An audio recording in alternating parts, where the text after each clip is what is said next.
जी Nepal HD television अब तपाईं सँगसँगै।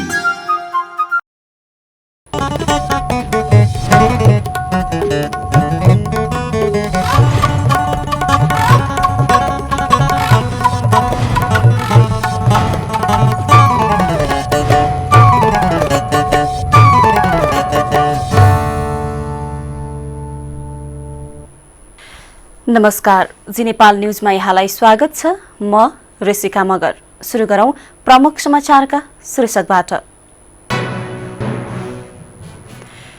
यौन हिंसा सम्बन्धी विषयमा छानबिन गर्न सरकारलाई सभामुखको निर्देशन। सामाजिक सञ्जाल मार्फत 8 वर्ष अघि यौन हिंसा भएको एक युवतीको खुलासा।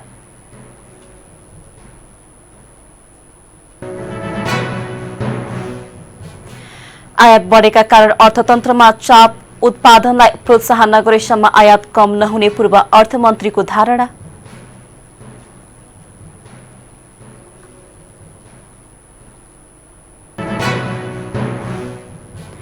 मत परिणाम घोषणा भएका काठमाडौँका स्थानीय तहमा निर्वाचित जनप्रतिनिधिको शपथ ग्रहण। नयाँ निर्वाचनसँगै कार्यपालिकाका पदाधिकारीको कार्यकाल समाप्त। विश्वव्यापी समुदाय निर्माण गर्न मिलेर काम गर्नु अपरिहार्य भएको चीनका राष्ट्रपति शीको भनाई। ब्रिक्स राष्ट्रहरूलाई एकजुट हुन आग्रह।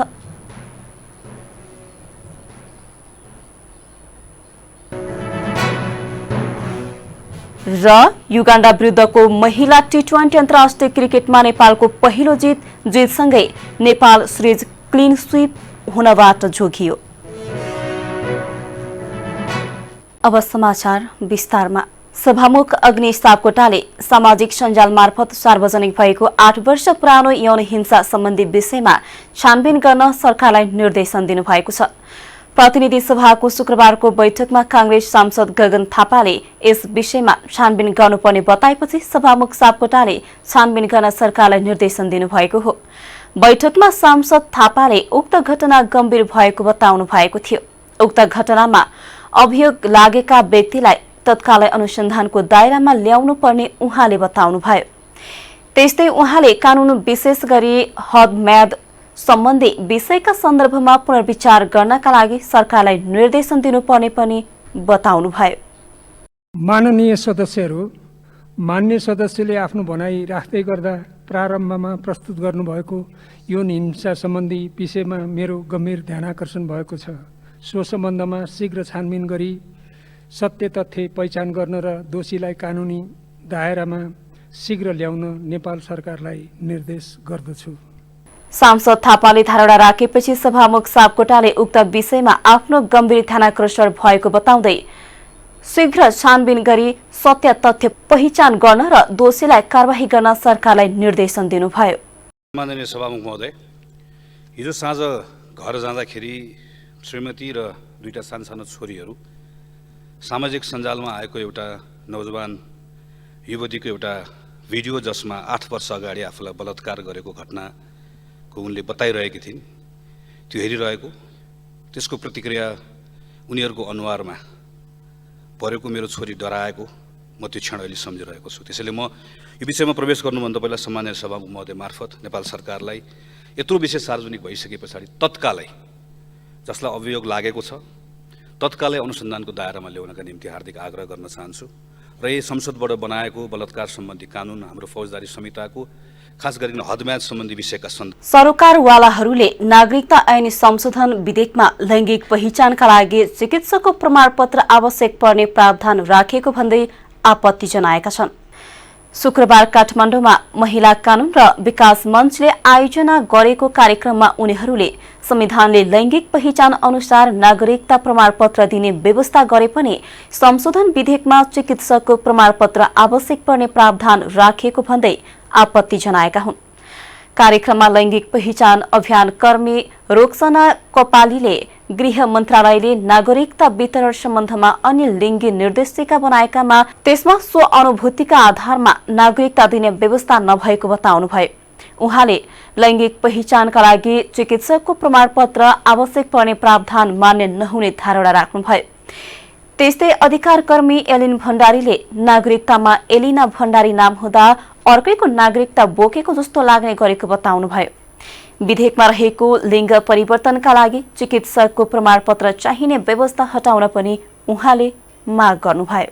नागरिकता विधेयकमा पनि के भनेको छ भन्दा अब कसै नागरिकतामा लिङ्ग परिवर्तन गर्न चाहनुभयो भने अब चिकित्सकको सिफारिस ल्याएर अनि त्यो पेश गर्यो भने चाहिँ लिङ्ग परिवर्तन गरिदिनुहुन्छ भन्ने कुरा गरेको छ।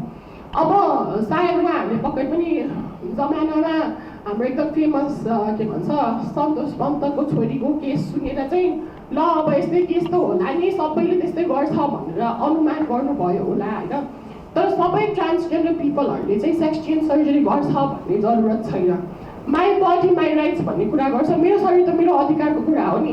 तैँले सर्जरी गरिस् भने मात्रै नागरिकता पाउँछ, सर्जरी गरेन भने नागरिकता पाउँदैन भने चाहिँ सिधै मेरो शरीरप्रतिको हस्तक्षेप, मेरो शरीर विरुद्धको हस्तक्षेप हो। राज्यले मेरो शरीरमाथि निर्णय गर्न पाउँदैन। म सर्जरी गर्छु, म सर्जरी गर्दिनँ, मेरो चोइसको कुरा हो।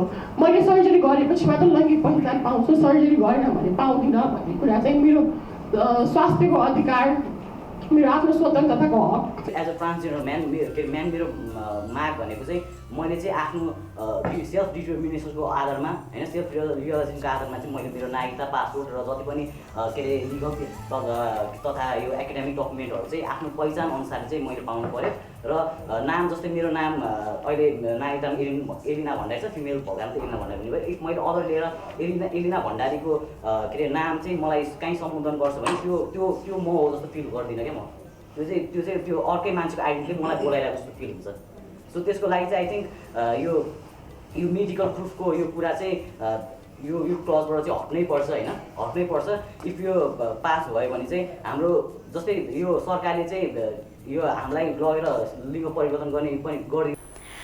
मञ्चका कार्यकारी निर्देशक सबिन श्रेष्ठले लैङ्गिक पहिचानका आधारमा नागरिकता पाउने व्यवस्था संविधानमा गरिए पनि कानून नबनेकै कारण कार्यान्वयनमा समस्या रहेको बताउनुभयो। संविधानमा पहिलो वर्षमै बाझेका कानून खारेज भई अर्को कानून बन्ने उल्लेख भए पनि अझै कार्यान्वयन हुन नसकेको उहाँको भनाइ छ। यस्तो नागरिकता चाहिँ लैङ्गिक पहिचान सहित प्राप्त गर्ने छ भनेर आफ्नो चाहिँ आफूले चाहेको लैङ्गिक पहिचान सहित नागरिकता प्राप्त गर्ने एउटा संवैधानिक हकको रूपमा संविधानले नै सुनिश्चित गरेको छ।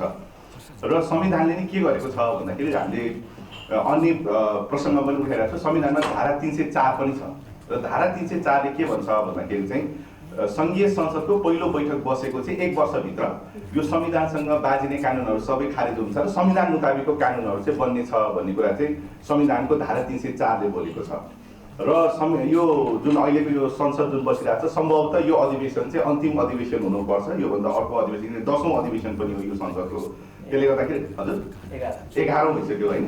त्यसले गर्दाखेरि अब अर्को अधिवेशन बस्ने सम्भावना चाहिँ एकदमै कम चाहिँ देखिएको छ। र सङ्घीय संसदको पहिलो बैठक कहिले बसेको थियो भन्दाखेरि चाहिँ उहाँले संविधानको धारा 304 अनुसार 2075 फागुन 25 गते नै नागरिकता ऐन आउनु पर्नेमा त्यसो हुन नसकेको बताउनुभयो।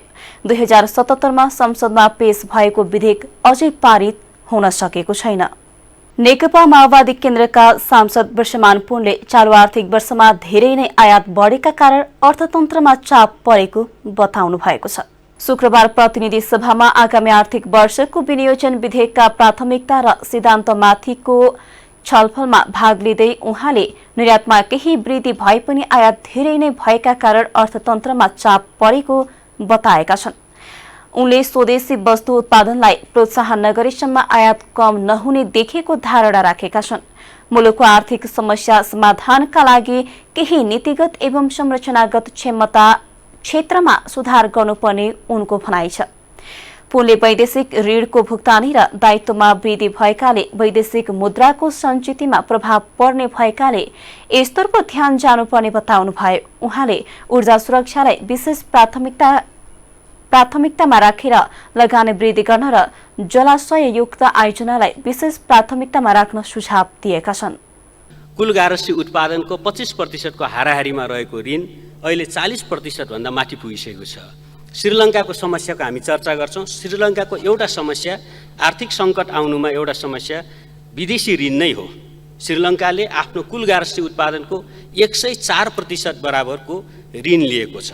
त्यो पनि चाहिँ कमर्सियल ऋण, प्राइभेट सेक्टरबाट ऋण लिएको छ र विदेशी मुद्राको सञ्चित घट्नुमा या सङ्कट हुनुमा त्यो चाहिँ विदेशी ऋणको दायित्व भुक्तानी गर्नुपर्ने कारण, त्यो कारणले पनि उसका सञ्चित घटे। आन्तरिक रूपले भन्दा पर्यटनमा आधारित उसको चाहिँ अर्थतन्त्र थियो, कोभिडका कारण पर्यटकहरू घटे। त्यसै गरी चिया र खास गरी कफी निर्यात गर्थ्यो, त्यो चाहिँ निर्यात घटेर गयो र अहिलेको खास गरी श्रीलङ्काको अर्थतन्त्रमा समस्या आएको छ। हाम्रो अलिकति मिल्दोजुल्दो भनेको हाम्रो ऋणको मात्रा बढेर गएको छ, 5 वर्ष अगाडिको भन्दा दोब्बर भएको छ। हाम्रो वैदेशिक ऋणको चाहिँ भुक्तानी गर्ने हाम्रो दायित्व 5 वर्षको भन्दा दोब्बर भएर गएको छ। हाम्रो विदेशी मुद्राको सञ्चित घटेर, यस कारण एउटा कारण यो पनि हो कि घटेर गएको छ। त्यसै गरी आयात प्रतिस्थापनका हाम्रा योजनाहरू छन्, निर्यात बढेर गएको छ विगतभन्दा। यस वर्षको निर्यातको हेर्दा के देखिन्छ भने यो वर्ष चाहिँ निर्यातमा चाहिँ केही कुरो वृद्धि भएको देखिन्छ, तर त्यो असाध्यै कम छ। 1 खर्बको निर्यात छ, त्यसमा केही प्रतिशत वृद्धि हुँदा चाहिँ 1.5 खर्ब या यो वर्ष 2 खर्बसम्म पुग्ने देखिन्छ। तत्काल नै हामी आयात प्रतिस्थापन गर्ने, तत्कालका हाम्रो प्रतिस्पर्धात्मक क्षेत्रहरू तत्काल छिटै गर्न सकिने क्षेत्र भनेको कृषि नै हो। कृषिमा 3 खर्बभन्दा बढी। त्यस्तै कांग्रेस सांसद गगन थापाले बजेट यस वर्षको कार्यक्रम मात्रै नभई दशकका लागि कार्यक्रम बनाउनु पर्ने बताए। निर्वाचन क्षेत्र बजेट र केही लोकप्रिय नाराको पछाडि मात्र नलाग्न उहाँले सरकारलाई सुझाव दिनुभयो। उनले नेपाली उद्योगको राहतका लागि पनि विशेष योजना ल्याउनु पर्ने बताए। देश भएको छ, मान्छे बेच्ने, मालसामान किन्ने, त्यति नैमा हाम्रो घरधन्दा चलेको छ। हामी कृषि प्रधान देश भन्छौँ, तर आज बेलुका गएर हामीले आफ्नो भान्सा हेऱ्यौँ भने हाम्रो बारीको कुरा एकदमै थोरै, सबै कुरा विदेशबाट आएको कुरा। हाम्रो भान्सामा पाक्ने सबै कुराहरू विदेशबाट आएर र साँझ हामी कृषि प्रधान देश हो भनेर बस्ने हाम्रो अवस्था छ। यसको उपचार के, कृषिको उत्पादनको बारेमा माननीय अर्थमन्त्रीजीले चर्चा गर्नुभएको छ, अर्को कुनै सन्दर्भमा चर्चा गरौँला। म आज औद्योगिक उत्पादनको योगदानको सन्दर्भलाई यहाँ उठाउन चाहन्छु। हामी अहिलेसम्म एउटा गलत भाष्य लिएर बसेका छौँ कि 1990 को उदारीकरण पछाडि हामीले केही उद्योगहरू बेच्यौँ, त्यो उद्योगहरू नबेचेको भए आज यो चमत्कार भइरहेको हुन्थ्यो भनेर भन्छौँ। त तथ्याङ्क हामीले हेऱ्यौँ भने 49 देखि 51 नै नेपालको त्यस्तो अवधि हो जुन बेलामा नेपालमा सबैभन्दा बढी उद्योगहरू दर्ता भए र सबैभन्दा बढी तिनै बेलामा दर्ता भएको उद्योगहरूले त आज केही न केही औद्योगिक आधारहरू तयार गरेको छ। तर हामी अहिले पनि बेला बेलामा ती उद्योग नबेचेको भए, त्यो जुत्ता कारखाना, त्यो लुगा लत्ता कपडा कारखाना भन्छौँ, त्यो गलत हामी सबैलाई थाहा छ। नभए हामी सरकारले उद्योग खोलिहाल्थ्यौँ, तर पनि हामीहरू बेला बेलामा त्यसबाट के राजनीतिक फाइदाका निम्ति कहिलेकाहीँ अल्मलिने गर्छौँ। यथार्थ के हो, हामी औद्योगिकरणको प्रारम्भ गऱ्यौँ, तर त्यो अगाडि बढ्न नपाउँदाखेरि नै हामी एग्रिकल्चरबाट एकैपटक सर्भिसमा गयौँ, राम्रोसँग हाम्रो औद्योगिकरण फर्स्ट हुन सकेन। यो वर्ष केवल यो एउटा लिप सर्भिस जस्तो आएर आयात प्रतिस्थापन गर्ने, निर्यात प्रवर्धन गर्ने, यसको लागि विशेष कार्यक्रम भनेर मात्र होइन। मतगणनाको अन्तिम मत परिणाम घोषणा भएका काठमाडौँका स्थानीय तहका निर्वाचित जनप्रतिनिधिको शपथ ग्रहण भएको छ। शुक्रबार काठमाडौँका मुख्य निर्वाचन अधिकृतले दक्षिणकाली नगरपालिका, कीर्तिपुर नगरपालिका, शंखरापुर नगरपालिका, गोकर्णेश्वर नगरपालिका, चन्द्रगिरी नगरपालिका लगायतका स्थानीय तहका जनप्रतिनिधिलाई शपथ गराएका हुन्। निर्वाचित जनप्रतिनिधि मध्ये गाउँपालिकाको अध्यक्ष, नगरपालिकाको प्रमुखले कार्यभार सम्हाल्नु अगावै निर्वाचित भएको 7 दिनभित्र स्थानीय सरकार सञ्चालन ऐन 2074ले तोकेको ढाँचामा सम्बन्धित जिल्ला न्यायाधीश समक्ष पद तथा गोपनीयताको शपथ लिनुपर्ने व्यवस्था छ। नयाँ निर्वाचनसँगै कार्यपालिका पदाधिकारीको पनि कार्यकाल स्वतः समाप्त भएको छ। शपथपछि चन्द्रगिरी नगरपालिकाका नवनिर्वाचित प्रमुख घनश्याम गिरीले उत्पादन रोजगार मार्फत नगरलाई विकासको बाटोमा अघि बढाउने बताएका छन्। यसभन्दा अघिको निर्वाचनमा हामी जुन निर्वाचित गरेर गएका थियौँ त्यति बेला हामीले भौतिक पूर्वाधारतर्फ बढी ध्यान दिएर विभिन्न विकासका निर्माणहरू कार्यक्रमहरू गऱ्यौँ। यी विकासका पूर्वाधारमा हामीले शिक्षा, स्वास्थ्य, यातायात लगायतका विभिन्न पूर्वाधार तयार गर्दै त्यस क्षेत्रमा रहेका धार्मिक पर्यटकीय स्थलहरू लगायतका मठ मन्दिरहरू, बाजागाजाहरू लगायतका सम्पूर्ण संस्कृति लगायत त्यसलाई जगेर्ना र सम्वर्धन र प्रवर्धन गर्दै निर्माण गर्दै यस क्षेत्रमा रहेका सम्पूर्ण नागरिकहरूको लागि सिपमूलक तालिमहरूको व्यवस्थापन गर्दै हाम्रो कार्यक्रमहरू अगाडि बढाएका थियौँ र धेरै कार्यक्रमहरू अझै गर्ने बाँकी रहेको छ। यहाँ नगरपालिकाभित्रमा हामीसँग 1 अर्बको हस्पिटल लगायतका विभिन्न क्रियाकलापको साथसाथै नगरपालिकालाई पूर्ण रूपले डिजिटल रूपमा लान प्रयत्न गरिरहेका छौँ र अब यसपछि हामी यी भौतिक पूर्वाधारलाई निम्ता दिँदै विगतमा रहेका सम्पूर्ण जनप्रतिनिधिहरूको साथ र सहयोग र नगरवासीको साथ र सहयोगबाट जे जस्ता किसिमका क्रियाकलापहरू भएका छन् त्यसलाई निम्ता दिँदै अब हाम्रो चाहिँ उत्पादन, रोजगार र बजारीकरण मार्फत नगरपालिकालाई आर्थिक विकास र मानव विकासतर्फ हामी ध्यान केन्द्रित हुनेछौँ र नगरपालिकालाई प्रविधियुक्त सुशासन मार्फत डिजिटल प्रणाली मार्फत सम्पूर्ण नगरवासीहरूले घरमै बसेर सेवा दिने वातावरण चाहिँ अब यो 5 वर्षभित्र हामी गर्नेछौँ भने नयाँ कार्यकालका लागि भएको स्थानीय तह सदस्य निर्वाचन 2079 को नतिजा केही स्थानमा आउन बाँकी छ। देशभर 6 महानगरपालिका, 11 उपमहानगरपालिका, 276 नगरपालिका, 460 गाउँपालिका र 6743 ओडा रहेका छन्। चितवनको भरतपुर महानगरपालिकामा माओवादी केन्द्रकी रेणु दाहालको अग्रता कायमै रहेको छ। अहिलेसम्म 57,777 मतगणना हुँदा दाहाल 3,181 मतले अघि हुनुहुन्छ। पछिल्लो मत परिणाम अनुसार दाहालले 21,683 मत पाउनु भएको छ। उहाँका प्रतिस्पर्धी नेकपा एमालेका विजय सुवेदीले 18,502 मत प्राप्त गर्नुभएको छ। स्वतन्त्र उम्मेद्वार जगन्नाथ पौडेलले अहिलेसम्म 8,067 मत प्राप्त गर्नुभएको छ। उपमेयरमा कांग्रेसका चित्रसेन अधिकारीको अग्रता कायमै छ। उहाँले 24,030 मत ल्याउनु भएको छ। उहाँका प्रतिस्पर्धी राप्रपाका उम्मेद्वार हिमला गुरुङले 14,654 मत ल्याउनु भएको छ। उहाँहरूबीच 9,367 मतको मतान्तर रहेको छ। जी नेपाल न्यूजमा अब एकैछिन विश्राम भन्दा अगाडि प्रमुख समाचारका शीर्षकहरू। यौन हिंसा सम्बन्धी विषयमा छानबिन गर्न सरकारलाई सभामुखको निर्देशन। सामाजिक सञ्जाल मार्फत 8 वर्ष अघि यौन हिंसा भएको एक युवतीको खुलासा।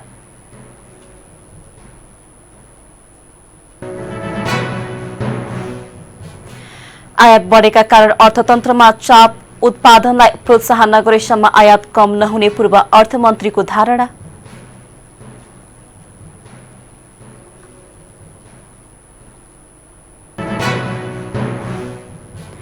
मत परिणाम घोषणा भएका काठमाडौँका स्थानीय तहमा निर्वाचित जनप्रतिनिधिको शपथ ग्रहण। नयाँ निर्वाचनसँगै कार्यपालिकाका पदाधिकारीको कार्यकाल समाप्त। विश्वव्यापी समुदाय निर्माण गर्न मिलेर काम गर्नु अपरिहार्य भएको चीनका राष्ट्रपति शीको भनाई। ब्रिक्स राष्ट्रहरूलाई एकजुट हुन आग्रह।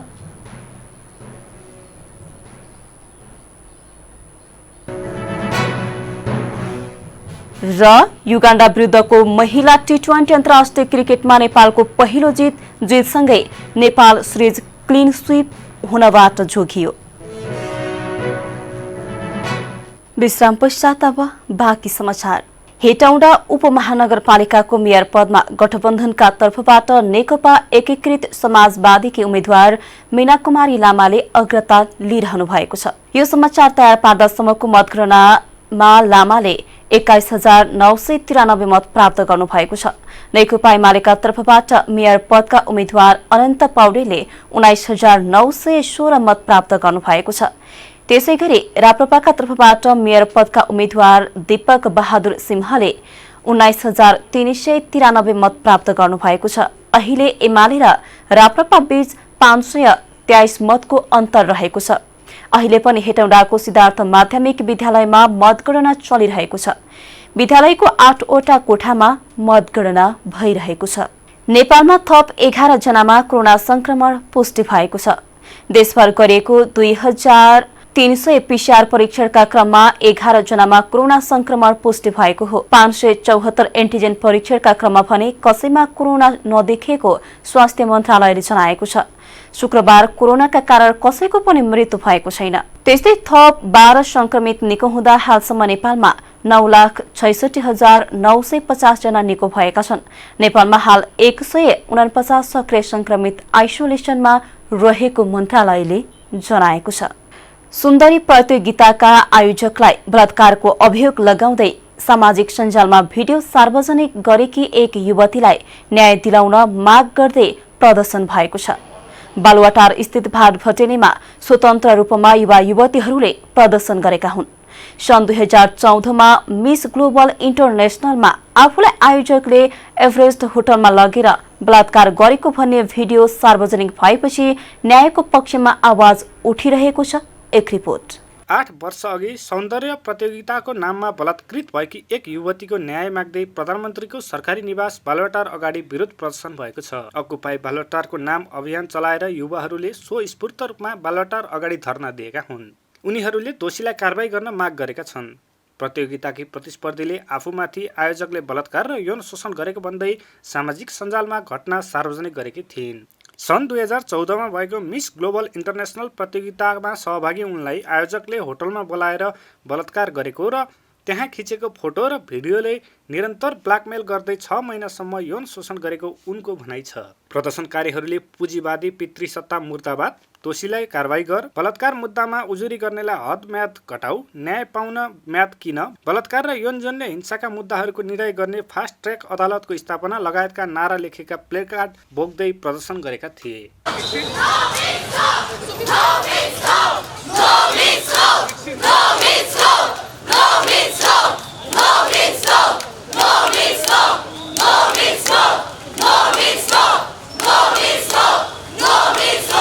यो यस्तो खालको जसले ट्रमाटाइज गर्छ, बोल्न सक्दैन, यही कुरालाई जहिले बोल्न सक्छु त्यतिखेर मैले न्याय पाउनुपर्छ, भिक्टिमले न्याय पाउनुपर्छ, यो पर्पिटेड दोषीलाई कारवाही हुनुपर्छ भन्नको लागि जम्मा भएको नि। इन अदर वर्ड्स म पनि बाउ हो, मेरो छोरी छ, भोलि गएर उसलाई केही भएको छ या त्यस्तो हजारौँ छोरीहरू जो चाहिँ पीडित भएका छन् तिनीहरूको न्यायको निमित्त सबै बाउहरू जम्मा हुनुपर्छ। फेसलेस मुभमेन्टहरुमा के हुन्छन् भन्ने थाहा हुँदैन, तर जबसम्म न्याय पाउँदैन तबसम्म यो जमात यो मासले चाहिँ प्रश्न गरिरहन्छ।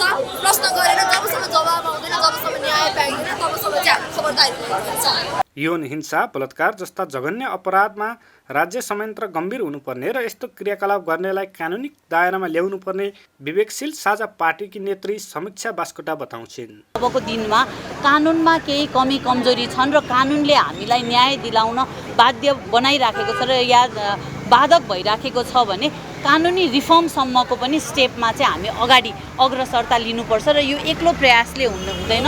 हरेक पोलिटिकल पार्टी, म आफै पनि एउटा पोलिटिकल पार्टीको सदस्य भएको हिसाबले हरेक पोलिटिकल पार्टी, नागरिक समाज, महिला आयोग लगायत विभिन्न एनजिओज, आइएनजिओज र अरू विभिन्न समूहहरू एकै ठाउँमा आएर यस्ता किसिमका घटनाहरूको बारेमा चाहिँ सशक्त आवाज उठाउनु पर्छ र हामीले यसलाई निरन्तरता, हाम्रो लक्ष्य भनेको चाहिँ कानुनमा भएका जुन लुपहोल्सहरू छन् तिनीहरूलाई सुधार गरेर पीडितले न्याय पाउने र पीडितलाई फेरि समाजमा कसरी पुनर्स्थापना गर्ने भन्नेसम्मको प्लान बनाएर हामीले त्यसको लागि चाहिँ काम गर्नुपर्छ। युवतीले आरोप लगाउँदै टिकटकमा भिडियो पोस्ट गरेपछि सामाजिक सञ्जालमा भाइरल भएको थियो। भिडियो भाइरल भएपछि विभिन्न क्षेत्रका व्यक्तिहरूले पीडित युवतीको पक्षमा सहानुभूति देखाउँदै बोल्न थालेका पनि छन्। युवतीले आफूमाथि भएको बलात्कार र पीडकहरूको बारेमा त्यस समय मिस नेपाल 2002 की मालविका सुब्बालाई समेत जानकारी गराएको बताएकी छिन्।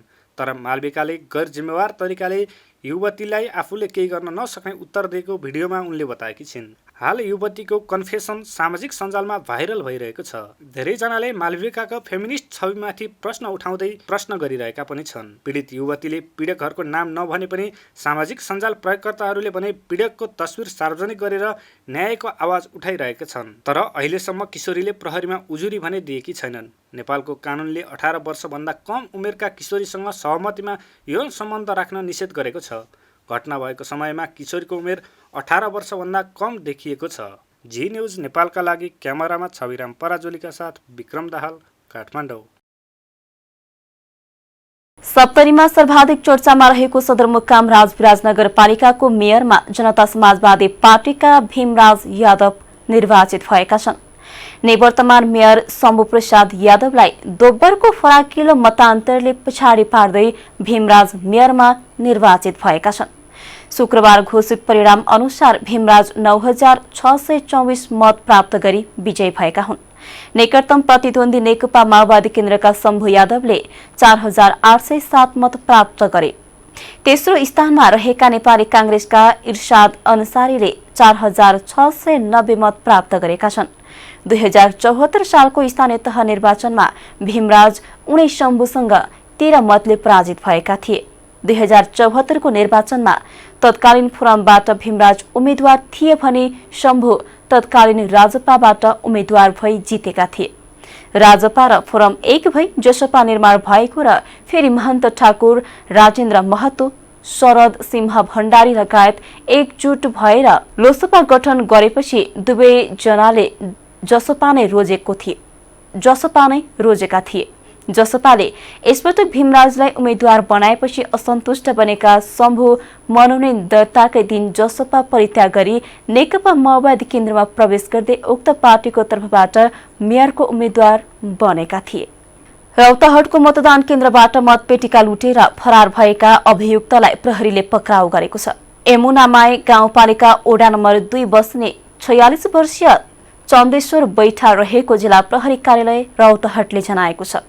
वैशाख 30 गते भएको स्थानीय तह निर्वाचनका दिन यमुनामाई गाउँपालिका ओडा नम्बर 2 स्थित श्री मावि भेडियाही स्कुलमा अवस्थित मतदान केन्द्रबाट मतपेटिका लुटपाट भएको थियो। एक समूह मतदान स्थगित भएको अवस्थामा मतदान केन्द्रभित्र प्रवेश गरी सुरक्षाकर्मीको पहुँचमा रहेको मतपेटिका लुटेर फरार भएको थियो। प्रहरीले सो घटनाका मुख्य अभियुक्त चन्देश्वर बैठा भएको दावी गरेको छ। अभियुक्तलाई घरमै लुकी छिपी बसेको अवस्थामा फेला पारी पक्राउ गरिएको जनाएको छ। बैठामाथि निर्वाचन कसुर तथा सजाय ऐन 2073 बमोजिम कानूनी कार्यवाहीको लागि रौतहट जिल्ला अदालतबाट म्याद थप गरी अनुसन्धान भइरहेको प्रहरीले जनाएको छ। हिमालय एयरलाइन्सकी वरिष्ठ उडान परिचालिका ओम्निका डंगोल सहितको सगरमाथा आरोहण टोलीले विश्वको सर्वोच्च शिखर सगरमाथाको सफल आरोहण गरेको छ। धामसेरको टेक्स एन्ड एक्सपिडिसनको आरोहण टोलीसँग डंगोलले 8848.86 मिटरको सगरमाथाको चुचुरो आरोहण गरेकी हुन्। काठमाडौँ फर्केपछि एयरलाइन्सद्वारा आयोजित स्वागत कार्यक्रममा हिमालय एयरलाइन्सका अध्यक्ष झो एनुङ र हिमालय टोलीले डंगोललाई स्वागत गरेका थिए। अब अन्तर्राष्ट्रिय समाचार। चीनका राष्ट्रपति सी जिनपिङले सबैको सुरक्षाका लागि विश्वव्यापी समुदाय निर्माण गर्न मिलेर काम गर्न अपरिहार्य भएको बताउँदै त्यस निम्ति ब्रिक्स राष्ट्रहरूलाई आह्वान गरेका छन्। ब्राजिल, रूस, भारत, चीन र दक्षिण अफ्रिका सदस्य रहेको ब्रिक्स राष्ट्रका विदेश मन्त्रीहरूको बैठकको उद्घाटन सत्रमा भिडियो सम्बोधन गर्दै शीले उक्त टिप्पणी गरेका हुन्। विश्व इतिहासमा एक शताब्दी यता नदेखिएको महामारी तथा अन्तर्राष्ट्रिय क्षेत्रमा उत्पन्न अस्थिरता, अनिश्चितता र असुरक्षाका कारकहरू बढ्दै गएकाले ब्रिक्स राष्ट्रहरूलाई एकजुट हुन उनले आग्रह गरेका हुन्। शान्ति र विकास वर्तमानको अपरिवर्तित विषय हो। अन्तर्राष्ट्रिय समुदायको साथ सहयोग र ऐक्यबद्धता अत्यावश्यक छ, उनले भने। अन्तर्राष्ट्रिय समुदायमा सकारात्मक, प्रेरणादायी र रचनात्मक शक्तिको रूपमा ब्रिक्सका सदस्य देशले दृढतापूर्वक काम गर्नुपर्ने तथा अन्तर्राष्ट्रिय सम्बन्धमा स्थायित्व, शान्ति र विकास प्रवर्धन, निष्पक्षता, न्याय, लोकतन्त्र एवं स्वतन्त्रताको समर्थन आवश्यक भएको राष्ट्रपति शीले बताए। अब खेल समाचार। नेपालले युगाण्डा विरुद्धको महिला टी20 अन्तर्राष्ट्रिय क्रिकेटमा पहिलो जित निकालेको छ। त्यो क्रिकेट मैदानमा शुक्रबार भएको चौथो खेलमा युगाण्डालाई 15 रनले हराउँदै नेपालले पहिलो जित निकालेको हो। नेपालले दिएको 98 रनको लक्ष्य पछ्याएको युगाण्डाले निर्धारित 18 ओभरमा 8 विकेट गुमाएर 82 रन मात्र बनाउन सक्यो। त्यसैगरी टस जितेर पहिले ब्याटिङ गरेको नेपालले 17 ओभर 5 बलमा अल आउट हुँदै 97 रन बनाएको थियो। मैदान ओसिलो भएका कारण ढिला सुरु भएपछि खेल 18 ओभरमा घटाइएको थियो। यस जितसँगै नेपालले सिरिज क्लिन स्वीप हुनबाट जोगाएको छ। तर 5 खेलको सिरिजमा नेपाल 3-1 ले पछि रहेको छ। युगाण्डाले सिरिज यस अघि नै जितिसकेको छ। पहिलो पटक घरेलु मैदानमा सिरिज खेलिरहेको नेपालले युगाण्डासँग शनिबार अन्तिम टी20 खेल खेल्नेछ। अखिल नेपाल फुटबल संघ एन्फाको आसन्न निर्वाचनमा अध्यक्ष पदका लागि हालका वरिष्ठ उपाध्यक्ष पंकज नेम्वाङले आफ्नो उम्मेदवारी दिनुभएको छ। एन्फाको नयाँ नेतृत्वका लागि पंकजले झापा फुटबल क्लबका अध्यक्ष भगीरथ आले र जाउलाखेल युथ क्लबका अध्यक्ष महेन्द्र छेत्रीको समर्थनमा अध्यक्षमा मनोनयन दिनुभएको हो। त्यसैगरी उहाँले ललितपुरमा पत्रकार सम्मेलन गर्दै उम्मेदवार दिने घोषणा गर्नुभएको थियो। घोषणा कार्यक्रममा नेम्वाङले वर्तमान अध्यक्षले फुटबल क्षेत्रलाई धराशायी बनाउन खोजेको आरोप लगाउनुभयो। त्यस्तै एन्फामा ठूलो अनियमितता भएको भन्दै उहाँले एन्फाको अहिलेको नेतृत्वले पारदर्शिता र भ्रष्टाचारमा शून्य सहनशीलता विपरीत कार्य गरेको बताउनुभयो।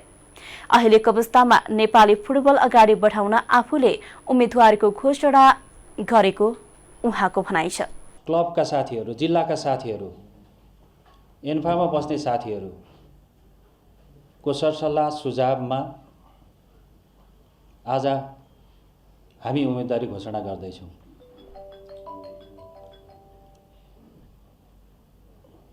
त्यसैले आगामी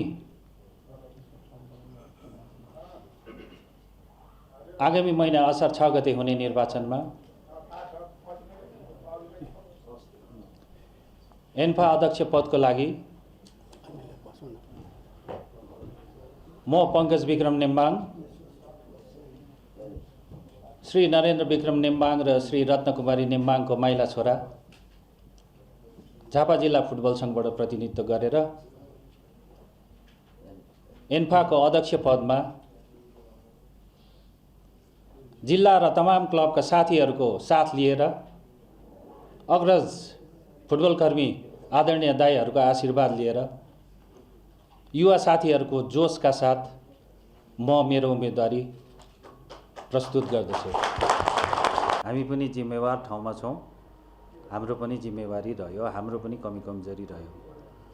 तर म आज तपाईहरू मार्फत सम्पूर्ण स्टेक होल्डर र सम्पूर्ण नेपाली फुटबल प्रेमीहरूलाई के भन्न चाहन्छु भने जुन दिनदेखि एन्फाको विधान विपरीत, एन्फाको नियमावली विपरीत काम भयो, हामीले प्रश्न गरेका छौँ, अध्यक्षलाई सुझाव दिएका छौँ, महासचिवलाई सुझाव दिएका छौँ, नमान्दा कार्यसमितिको बैठकमा आफ्नो असहमति दर्ज गरेका छौँ। हामीले इमानदार रूपमा आफ्नो जिम्मेवारी पुरा गर्ने प्रयास गर्यौँ। पटक पटक उहाँहरूले विधान विपरीत, नियमावली विपरीत काम गर्नुभयो, हामीले त्यसलाई गर्यौँ। उदाहरणको रूपमा म एउटा भन्छु, हामीले आर्थिक नियमावलीमा के बनाइरहेछौँ भने 10 लाखभन्दा बढीको काम गर्दाखेरि राष्ट्रिय पत्रिकामा टेन्डर गर्नुपर्छ भनेर भनिरहेछौँ नियमावलीमा। त्यो नियमावली हामीले पछि सरकारको नियमावलीसँग बाज्यो भनेर 5 लाखमा झारिरहेछौँ। तर 2075 सालको लिग रामसर एन्ड मिडिया कम्पनीलाई अध्यक्षजीले एग्रिमेन्ट गरेर दिनुभयो रहेछ, 1 करोडमा दिनुभयो। मैले अध्यक्षजीलाई भने, महासचिवजीलाई भने यसरी त गर्न पाइन्न, यो हामीले बनाएकै आर्थिक नियमावली विपरीत छ भनेर भन्दा अध्यक्षज्यूले 5 लाख कसैले दिँदैन, मैले त 1 करोड ल्याएँ भन्नुभयो। आसन्न निर्वाचनका वर्तमान अध्यक्ष कर्मा छिरिङ शेर्पाले थप 4 वर्षका लागि अध्यक्षमा उम्मेदवारी दिने घोषणा गरिसक्नु भएको छ। एन्फामा 48 मध्ये 45 जिल्लासँग मताधिकार रहेको छ भने यस्तै बी डिभिजनबाट 11 क्लब, 4 सङ्घ, राष्ट्रिय लिगका लागि छनौट भएका 4 क्लब, ए डिभिजनका 14 र सी डिभिजनका 9 क्लबसँग मताधिकार छ। खेल समाचारसँगै हामी जी नेपाल न्यूजको अन्त्यमा आइसकेका छौं। जाँदा जाँदै मुख्य खबरका शीर्षकहरू पुनः एकपटक। यौन हिंसा सम्बन्धी विषयमा छानबिन गर्न सरकारलाई सभामुखको निर्देशन। सामाजिक सञ्जाल मार्फत 8 वर्ष अघि यौन हिंसा भएको एक युवतीको खुलासा।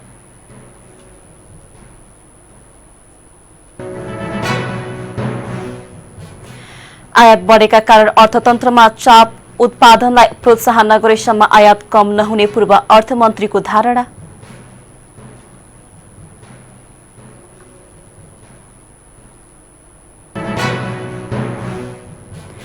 मत परिणाम घोषणा भएका काठमाडौँका स्थानीय तहमा निर्वाचित जनप्रतिनिधिको शपथ ग्रहण। नयाँ निर्वाचनसँगै कार्यपालिकाका पदाधिकारीको कार्यकाल समाप्त। विश्वव्यापी समुदाय निर्माण गर्न मिलेर काम गर्नु अपरिहार्य भएको चीनका राष्ट्रपति शीको भनाई। ब्रिक्स राष्ट्रहरूलाई एकजुट हुन आग्रह।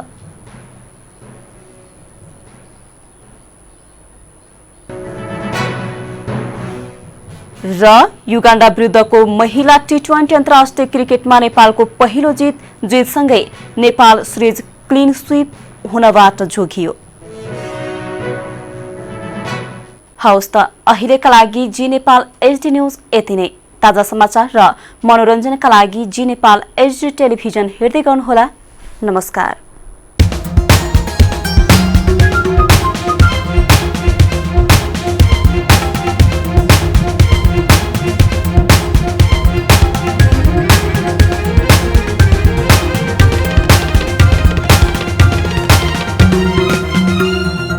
जी नेपाल एचडी टेलिभिजन अब तपाईँ सँगसँगै